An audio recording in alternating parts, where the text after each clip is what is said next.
بسم الله الرحمن الرحيم.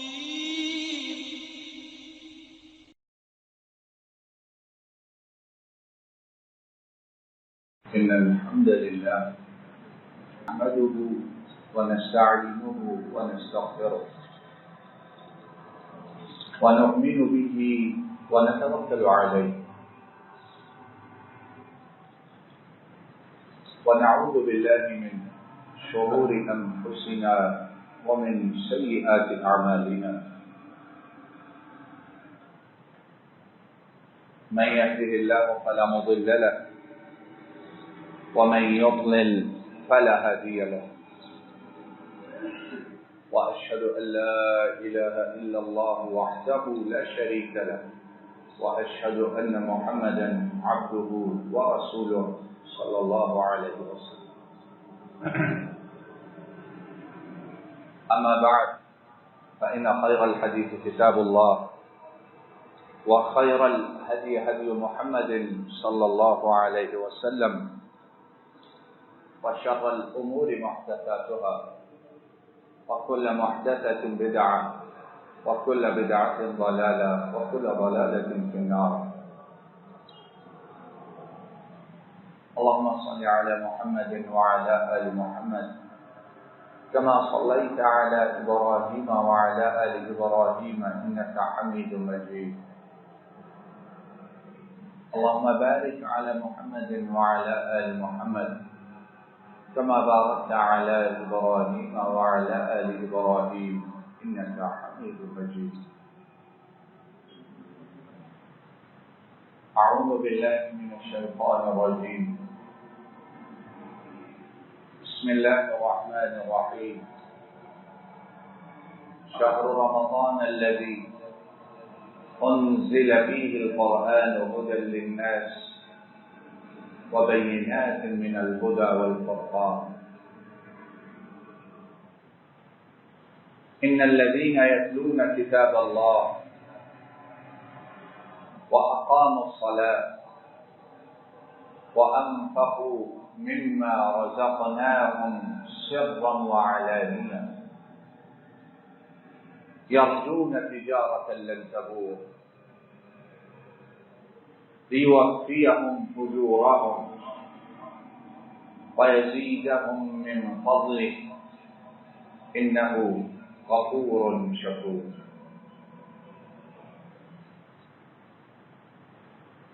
اللہ رب العالمین کی ہم سب پر یہ بہت بڑی نعمت ہے کہ دوبارہ رمضان المبارک کو ایمان، عافیت اور چلتے پھرتے ہوئے دیکھ رہے ہیں. اللہ جل شانہ نے رمضان المبارک دوبارہ نصیب فرمایا. اور رمضان المبارک، اس کی باتیں، اس کے فضائل، اس کے مسائل، اس کی عظمت اور اس میں جو کچھ ہے، بہت لمبا وقت چاہیے اسے کہنے اور سننے کے لیے. لیکن ایک بات جس کا آج انشاءاللہ اس تھوڑے سے وقت میں قرآن و سنت کی روشنی میں تذکرہ کرنا ہے، وہ ہے قرآن کریم، جس کا نزول کسی شہر مبارک کی ایک بابرکت رات کو، اور جس رات یہ قرآن کریم اس کے نزول کی ابتدا ہوئی، وہ رات اپنی قدر و منزلت میں، اپنی شان میں، اپنی عظمت میں ساری راتوں سے آگے نکل. اِنَّا أَنزَلْنَاهُ فِي لَيْلَةِ الْقَدْرِ، یقیناً ہم نے اس کو نازل کیا لیلۃ القدر میں، بڑی قدر والی، بڑی عظمت والی، بڑی شان والی رات. وما ادراک ما لیلۃ القدر، اور آپ کو کس چیز نے معلوم کروایا کہ لیلۃ القدر کیا ہے؟ لیلۃ القدر خیر من الف شہر،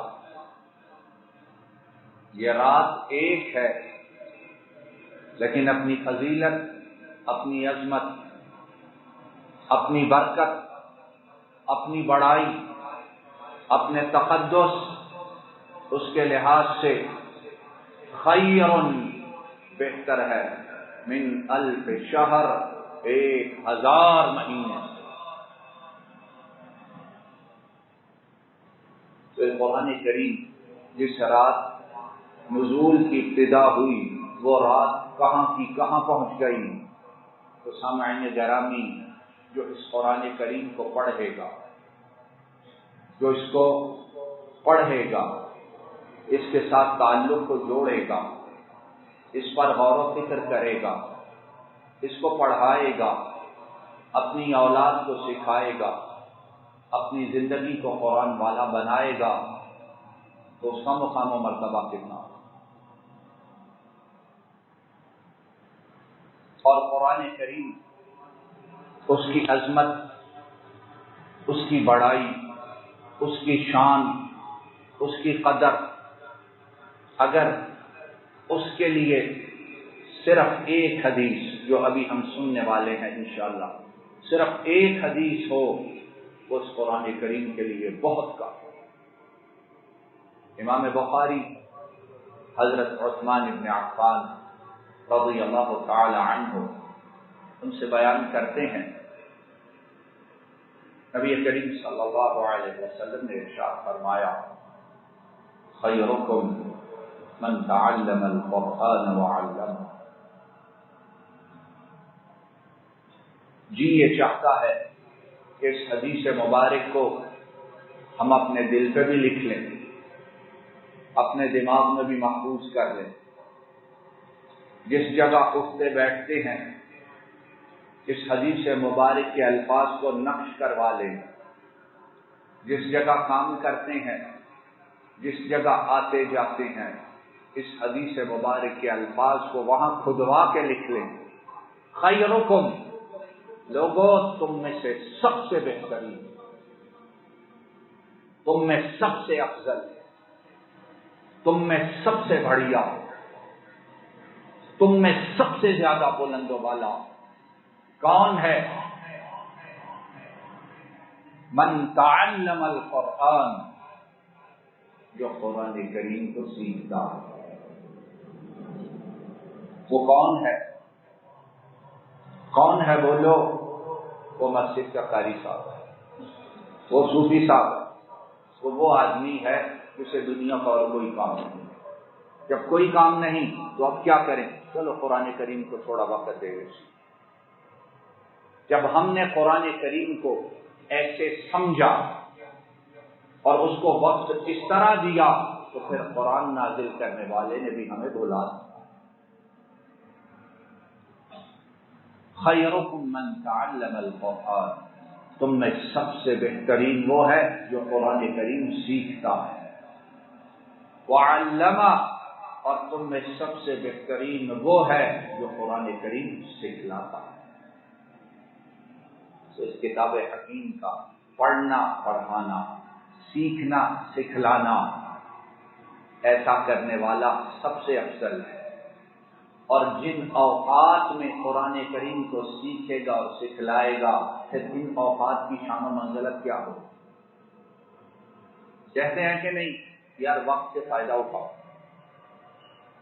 ایک دوسرے کو نصیحتیں کرتے ہیں، وقت ضائع نہ کرو، وقت سے فائدہ اٹھاؤ۔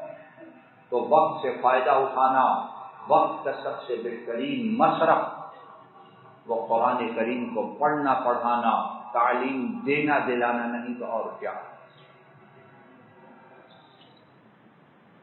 آؤ اب احادیث مبارکہ کی روشنی میں چند باتیں مزید سنتے ہیں۔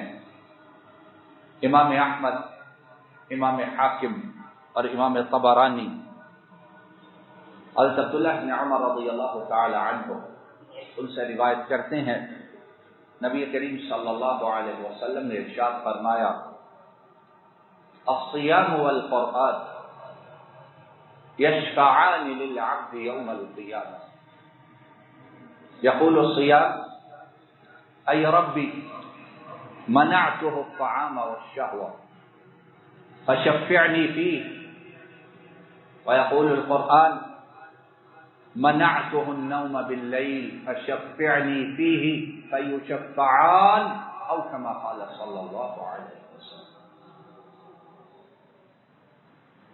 نبی کریم صلی اللہ علیہ وسلم نے فرمایا کہ کل قیامت کے دن روزہ اور قرآن، رمضان اور قرآن، ان دونوں کا تعلق بڑا گہرا، ان کا تعلق رمضان وہ قرآن اور قرآن وہ رمضان. اور افسوس کی بات یہ ہے کہ آج کی دنیا کی گہما گہمی کام اور ہم جو پھنسے ہوئے ہیں، روزہ وہ رکھ لینے کے باوجود قرآن کریم کی تلاوت کی توفیق بڑی کم مل رہی ہے. ہر شخص اپنا جائزہ لے، کتنی تلاوت کر رہا ہے، کتنا پڑھ رہا ہے، کتنا وقت اس کو دے رہا ہے. سحری اور افطاری اس کے اہتمام میں ہم جتنا وقت لگاتے ہیں یا خواتین جتنا وقت اس میں صرف کرتی ہیں، اتنا بھی ہم قرآن کریم کی تلاوت ایک دن میں نہیں کر سکتے. وجہ کیا ہے؟ بہت سی وجوہات کے ساتھ ایک سبب یہ ہے کہ اپنے گناہوں، اپنے غفلت کی وجہ سے ہم سے قرآن کریم کی تلاوت کی توفیق چھن گئی ہے. یہ میرے اور آپ کے لیے سوچنے کی بات ہے، کیوں نہیں کر سکتے؟ ایک سبب یہ ہے کہ اپنی بدعمالیوں، اپنے گناہوں کی وجہ سے ہمیں قرآن کریم اپنے نزدیک آنے ہی نہیں دیتا. پیار بڑا ہے، کہتے بھی ہیں، سنتے بھی ہیں، لیکن یہ زبان اس پر قرآن کریم جاری کتنا ہو. بچے ہیں، رمضان ہے، صبح 6 بجے 7 بجے اٹھ کر انہیں سکولز، کالجز، یونیورسٹیز کے لیے دوڑ لگا، ایک ایک کتاب ان کے بیگ میں رکھ، فلاں لے لی، فلاں لے لی، فلاں لے لی، آج اس کا پیریڈ، آج یہ، آج ٹیسٹ. لیکن یہ ہے کہ اس بچے کو کتنی دیر کبھی قرآن پڑھایا بھی ہے، خود پڑھا بھی ہے، اس سے پوچھا بھی ہے کہ کسی آیت پر غور و فکر اور تدبر کیا. 2:30، 3، 4 بجے گرمی کی شدت ہے، لے کر آ رہے ہیں، وہ بھی آ رہے ہیں، ہلکان ہو رہے ہیں. اب آ کے انتظار کیا ہے؟ اب گھڑی کو دیکھ رہے ہیں یا آذان پہ کان لگے ہیں، کب آذان ہو افطاری کرے تاکہ روزہ یہ ختم. کہاں گیا قرآن؟ کہاں ہے اس کے لیے وقت؟ کہاں ہے اس کے لیے محنت؟ کہاں ہے قرآن کے لیے پیار؟ کہاں ہے غور و فکر تدبر کے لیے وقت؟ ارشاد فرمایا کہ کل قیامت کے دن روزہ اور قرآن یہ بندے کی شفاعت کرے. روزہ کہے گا اے اللہ، میں نے تیرے اس بندے کو کھانے سے بھی روکے رکھا اور شہوت سے بھی روکے رکھا، اس لیے اللہ اس کے متعلق میری سفارش قبول کر. اور وہ سفارش کیا کرے گا؟ سفارش کیا کرے گا کہ یا اللہ اس کو پلاٹ دے دے، اس کو گاڑی دے دے، نہیں اس کی جاب اچھی لگ جائے، اس کے بیوی بچے انہیں باہر کا پاسپورٹ مل جائے، یہ شفاعت کرے گا؟ نہیں، شفاعت یہ کرے گا اے عرش والے راضی ہو جا، اسے جہنم سے بچا لے، جنت میں داخل کر. ادھر روزہ فارغ ہوگا، ساتھ ہی قرآن کریم آ جائے، آ کر کہے گا اللہ تیرا یہ بندہ راتوں کو اٹھ کے میری تلاوت کرتا تھا، جب سارے خواب خرگوش کے مزے لے رہے ہوتے تھے، یہ تلاوت کر رہا ہوتا تھا. تتجافا جنوبهم عن المضاجع يدعون ربهم خوفا وطمعا ومما رزقناهم ينفقون. اللہ یہ کہتا تھا كانوا قليلا من الليل ما يهجعون، جب لوگ سوتے تھے یہ میری تلاوت کرتے ہوئے پڑھتا تھا وَمِنَ اللَّيْلِ فَتَهَجَّدْ بِهِ نَافِلَةً لَكَ عَسَىٰ أَن يَبْعَثَكَ رَبُّكَ مَقَامًا مَحْمُودًا. اللہ لوگ سوتے تھے یہ میری تلاوت کرتے ہوئے کہتا تھا یا ایھا الناس قد جاءتکم موعظۃ من ربکم وشفاء لما فی الصدور وہدی ورحمۃ للمؤمنین. اللہ اس کو جہنم سے بچا، اس کو جنت میں داخل کر دے. اور روزہ اور قرآن اس وقت شفاعت کریں گے جب اللہ کے سامنے کسی کو بولنے کی اجازت نہیں ہو. یومئذ لا تنفع الشفاعة الا من اذن له الرحمن ورضي له قولا. اور اس سے پہلے فرمایا وعنت الوجوہ للحی القیوم. روزہ اور قرآن اس دن بولیں گے، فرمایا جب سارے چہرے عرش والے کے سامنے ذلت کے ساتھ جھکے ہوئے ہوں.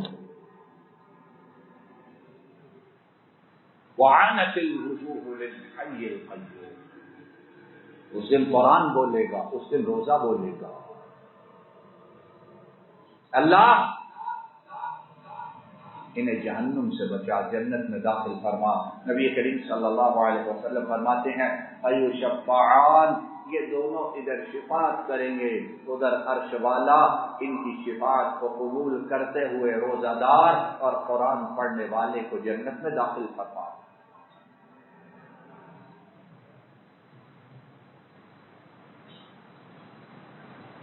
قرآن کریم اس سے متعلق کیا کچھ بیان کیا جائے.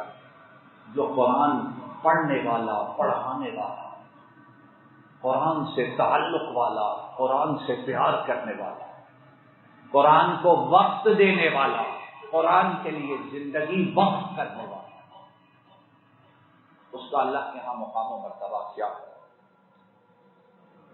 ایک حدیث پر سنیے. حضرت عبداللہ بن مسعود رضی اللہ تعالی عنہ، یہ وہ صحابی ہیں کہ نبی کریم صلی اللہ علیہ وسلم نے ارشاد فرمایا استقرأوا القرآن من اربع. میری امت کے لوگوں قرآن کریم میرے 4 صحابہ سے سیکھو، پڑھو. ان میں سے پہلے نمبر پہ عبداللہ بن مسعود. سب کہو رضی اللہ تعالی، زور سے کہو رضی اللہ تعالی عنہ. اب ان کے دن، ان کی راتیں، ان کی صبحیں، ان کی شامیں کیسے قرآن کے ساتھ گزرتی تھیں لمبی بات ہے، لیکن اس قرآن والے کی اللہ کے ہاں جو شان ہے آؤ وہ سنتے جائیں. امام احمد اپنی کتاب المسند، امام ابو یعلا، امام بزار، امام طبرانی، زر ابن حبیش رحمہ اللہ تعالی ان سے بیان کرتے ہیں کہ عبداللہ بن مسعود یہ قرآن کے پڑھنے اور پڑھانے والے اپنا واقعہ خود بیان کرتے ہیں. کہتے ہیں کہ میں ایک دن مدینہ منورہ میں مسواک کا جو درخت ہے، عربی میں اس کو کہتے ہیں آراق. مسواک کا درخت خاص طور پر عرب ملکوں میں صحراؤں میں جو ہوتا ہے اس کا نام ہوتا ہے آراق، خاص مسواک ہوتی ہے. کہتے ہیں میں مسواک کے درخت پہ چڑھا ہوں اور مسواک توڑ رہا. اب اوپر گئے ہوئے ہیں، باقی صحابہ نیچے. وَكَانَ دَقِيقَ السَّاقَيْنِ، تھے کمزور، تھے بہت زیادہ صحت مند نہیں تھے. اوپر چڑھے ہیں تو جو پنڈلیاں ہیں وہ بڑی پتلی پتلی، ٹانگیں کمزور ہیں. کہاں ان لوگوں کو وہ خوراک، کہاں کھانا پینا جو آج قرآن پڑھنے والوں کو میسر ہے. اور پھر بھی عرش والے کا شکر بہت کم زبانوں پر آتا ہے. اب کیا ہوا درخت پہ چڑھے ہیں، پنڈلیاں کمزور ہیں، ہوا آندھی چلنی شروع ہوئی اور پنڈلیوں پہ جو کپڑا ہے وہ اڑا، پنڈلیاں ظاہر ہو گئی، کمزور پتلی پتلی ٹانگیں پنڈلیاں. فضحك القوم منه، تو نیچے جو لوگ کھڑے تھے انہوں نے پنڈلیوں کو دیکھا تو ہنسنا شروع کر دیا کہ یہ کیا کمزور کمزور ہوتا کہ نہیں.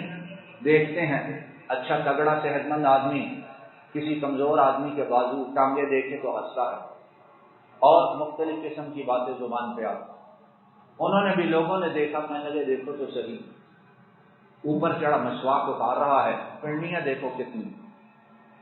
نبی کریم صلی اللہ علیہ وسلم وہیں تشریف فرما تھے. فرمایا مما تضحکون، میرے صحابہ کیوں ہنس رہے ہو، کیا بات ہے؟ صحابہ نے عرض کیا یا رسول اللہ صلی اللہ علیہ وسلم من دقت ساقیہ، ان کی کمزور پتلی پنڈلیاں دیکھی ہیں، بے اختیار ہنسی آ گئی. تو آپ صلی اللہ علیہ وسلم نے ارشاد فرمایا والذی نفسی بیدہ لہما اثقل فی المیزان من احد او کما قال صلی اللہ علیہ وسلم. اے میرے صحابہ، اس کی پنڈلیاں دیکھ کے اب ہنس رہے ہو، اس ذات کی قسم جس کے ہاتھ میں محمد کی جان ہے، جب ان دو پنڈلیوں کو کل قیامت کے دن ترازو میں رکھا جائے گا تو ان پنڈلیوں کا وزن احد پہاڑ سے زیادہ ہوگا. خیرکم من تعلم القرآن وعلمہ. جائیدادیں لمبی ہیں، گاڑیاں ساری باہر سے منگوائی ہوئی، زمینیں ان کا طول و عرض پتہ نہیں، بینک اکاؤنٹس کتنے زیادہ ہیں، لیکن افسوس بڑے ایسے ہیں صحیح طرح سے فاتحہ بھی پڑھنی، اور جنہیں تم لوگ اپنا امام بناتے ہو، جنہیں کرسیوں پہ بٹھاتے ہو، جن سے اپنی اسمبلیاں بھرتے ہو اور جن سے امیدیں لگاتے ہو، انہیں قل ہو اللہ بھی بڑے ایسے ہیں پڑھنی نہیں آتی. اور مقام و مرتبہ انہی کا ہے، آئیڈیل وہی ہیں، پیچھے انہی کے چلنا ہے، اور ملک کی ڈوبتی ہوئی ناؤ کو وہی نکالیں گے. یہ قاری مولوی بیچارے، انہیں تو اور مسجد کے سوا آتا کیا ہے. خیرکم من تعلم القرآن وعلمہ. اور آخر میں ایک حدیث مبارک سنتے جائیں کہ ہماری جو اولادیں، ہمارے جو بیٹے ہیں، ہماری جو بیٹیاں ہیں، ان کو قرآن کریم سکھلانے، پڑھانے اور اس کی تعلیم دینے کے لیے ہم کیا کریں. اور جو کرتا ہے اور جس نے اپنے بچوں کا سینہ قرآن کے نور سے منور کیا ہے، کل قیامت کے دن ان کے لیے کیا ہے. امام احمد اور امام ابن ماجہ حضرت بریدہ ابن حصیب رضی اللہ تعالی عنہ ان سے بیان کرتے ہیں، کہتے ہیں میں نبی کریم صلی اللہ علیہ وسلم کی خدمت میں حاضر تھا، آپ کے پاس بیٹھا ہوا تھا، تو آپ صلی اللہ علیہ وسلم نے ارشاد فرمایا تعلموا سورة البقرة فإن أخذها بركة وتركها حسرة ولا يستطيعها البقرة. اے لوگو، سورہ بقرہ سیکھ لو، سورہ بقرہ سیکھ لو، سورہ بقرہ پھر کہتا ہوں سیکھ لو. اور جس مسلمان کو فاتحہ اور قل ہو اللہ نہیں آتی، وہ سورہ بقرہ کہاں سیکھے. سورہ بقرہ سیکھ لو، اس کا لینا، اس کا پڑھنا، اس کو حاصل کرنا برکت ہے، اور اس کا چھوڑنا حسرت کا سبب ہے. اور جادوگر اور شیطان اس سورہ مبارکہ کے مقابلہ میں بے بس ہو جاتے ہیں. کہتے ہیں پھر نبی کریم صلی اللہ علیہ وسلم کچھ دیر خاموش ہوئے، پھر فرمایا لوگوں سورہ بقرہ بھی سیکھو اور سورہ آل عمران بھی سیکھو۔ کیوں؟ یہ دو ایسے پھول ہیں، یہ دو ایسے پھول ہیں، یہ دو ایسے سایہ دار درخت ہیں۔ یہ دونوں صورتیں کل قیامت کے دن آئیں گی اور ایک بادل کی طرح اپنے پڑھنے والوں کو ڈھانک لیں گی۔ سورج کہاں پہ ہوگا، پسینہ کتنا ہوگا، اور ہر شخص اپنے اپنے گناہوں کے مطابق پسینے میں ڈوبا ہوگا۔ تو میں اور آپ سوچیں ہمارے گناہ کتنے ہیں اور ہمارا پسینہ کتنا ہوگا۔ فرمایا یہ دونوں پھول لے لو، بقرہ اور آل عمران، کل قیامت کے دن یہ دونوں صورتیں آئیں گی اور اپنے پڑھنے والے کو بادل بن کے ڈھانک لیں گے، یا اس طرح ڈھانکیں گی جس طرح پرندہ اپنے پروں کو کھولتا ہے اور اس کے نیچے آنے والی چیز ڈھک جاتی ہے، دھوپ سے بچ جاتی ہے، بارش سے اس کی حفاظت ہو جاتی ہے۔ اور پھر ارشاد فرمایا کہ کل قرآن اپنے پڑھنے والے کو ملے گا۔ قرآن یہ باوفا ساتھی، قرآن وہ لوگ ایسا ساتھی ہے، راتیں ہم کن ساتھیوں میں گزارتے، سارا دن کن لوگوں کے ساتھ کاروبار کرتے، دوپہرے کس جگہ ملازمت کرتے ہوئے اپنے کولیگز کے ساتھ گزارتے، اور بڑا فخر کرتے ہیں کہ فلاں فلاں فلاں فلاں میرا کولیگ، میرا ساتھی، میرا دوست یا میرے ساتھ پڑا ہوا۔ قرآن کو اپنا ساتھی بناؤ جو وفا کرنے والا۔ فرمایا کل قرآن آئے گا اور جو اس کی تلاوت کرتا تھا، عمل کرتا تھا، دعوت دیتا تھا، اس کے پاس آئے گا۔ جب قبر سے نکلے گا بندہ تو قرآن خود اس کے پاس آئے گا، اور فرمایا ایک بوڑھے شخص کی حالت، بوڑھے شخص کی صورت میں آئے گا جس کے چہرے کا رنگ بدلا ہوتا ہے، اور قرآن آ کر کہے گا کیا مجھے پہچانتا ہے، مجھے جانتا ہے؟ بندہ کہے گا نہیں، میں نہیں تجھے جانتا۔ قرآن کہے گا میں وہ ہوں، میں وہ قرآن ہوں، میں وہ قرآن ہوں جس نے تجھے گرمیوں میں پیاسا رکھا، میں وہ قرآن ہوں جس کی وجہ سے تیری راتوں کی نیند ختم ہو گئی، میری تلاوت کرتا تھا۔ معنی کیا ہے؟ یعنی صبح کو روزے رکھتا تھا اور رات کو میری تلاوت کرتا تھا۔ اور دیکھ آج ہر تاجر اپنی تجارت کے ساتھ، یعنی جس نے جو کمایا وہی لے کے جائے گا، اور تو تجارت میرے ساتھ کرتا تھا، آج میں تیرے ساتھ۔ پھر فرمایا نبی کریم صلی اللہ علیہ وسلم نے، ادھر قرآن یہ باتیں کر رہا ہوگا، ادھر اس قرآن والے اس کے ہاتھ میں بادشاہت عطا کی جائے گی دائیں ہاتھ میں، اور بائیں ہاتھ میں اسے ہمیشگی عطا کی جائے گی۔ دائیں میں بادشاہت اور بائیں میں یہ جھنڈا ہوگا کہ اب یہ بادشاہت ہمیشہ تیرے پاس رہے گی۔ اور پھر قرآن کریم کے پڑھنے والے، عمل کرنے والے، اس کے سر پہ تاج رکھا جائے گا، اور اس تاج کا نام اللہ کے رسول نے بتایا تاج الوقار، وقار کا تاج۔ اور اس کے بعد کیا ہوگا؟ اب یہ جو پڑھا ہے، یہ جس نے حفظ کیا ہے، جس نے سیکھا ہے، جس نے سکھلایا ہے، اس کی تربیت کس نے کی ہے؟ کس نے کی ہے تربیت؟ والدین نے کی ہے، اور کس نے کی ہے؟ یا کسی کالج یونیورسٹی کے پروفیسر صاحب نے کی؟ فرمایا پھر اس کے والدین کو بلایا جائے گا، آؤ، اور انہیں وہ لباس پہنایا جائے گا، لا یقوم لہما اہل الدنیا۔ فرمایا اس کے والدین کو جو لباس پہنایا جائے گا وہ دنیا اور دنیا میں جو کچھ ہے اس تمام سے زیادہ قیمتی ہوگا، ایک ایک جوڑا بس۔ اور والدین کہیں گے بما کسینا ھذا، اللہ یہ اتنے مہنگے شاندار عظمت والے کپڑے ہمیں کیوں پہنائے گئے؟ جواب آئے گا بِأَخْذِ وَلَدِكُمَ الْقُرْآنَ، تم دنیا میں رہتے ہوئے اپنے بچے کے لیے اس قرآن کے ساتھ اسے سکھلانے کے لیے محنت کرتے رہے، آج یہ تمہارا اجر و ثواب اور تمہارا انعام ہے۔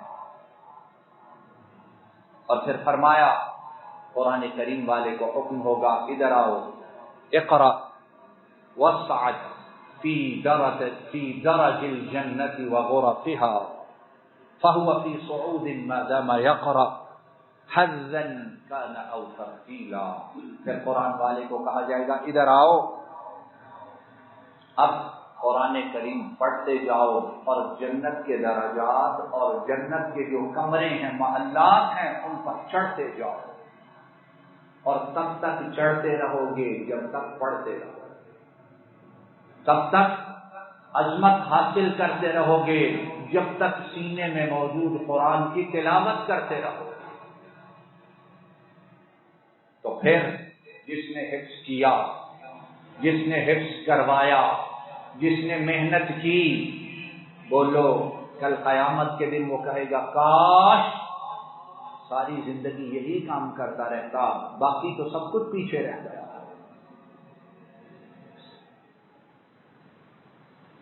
اِنَّا أَنزَلْنَاهُ فِي لَيْلَةِ الْقَدْرِ وَمَا أَدْرَاكَ مَا لَيْلَةُ الْقَدْرِ لَيْلَةُ الْقَدْرِ خَيْرٌ مِّنْ أَلْفِ شَهْرٍ وَآخِرُ دَعْوَانَا أَنِ الْحَمْدُ لِلَّهِ رَبِّ الْعَالَمِينَ۔ السلام علیکم ورحمۃ اللہ۔ یہ ڈاکٹر فضل الہی صاحب کا آفیشیل یوٹیوب چینل ہے، اس کو لائک، سبسکرائب اور شیئر کریں اور بیل آئیکن پریس کریں تاکہ نئے آنے والی ویڈیوز کا نوٹیفیکیشن آپ کو موصول ہو سکے۔ جزاکم اللہ خیر۔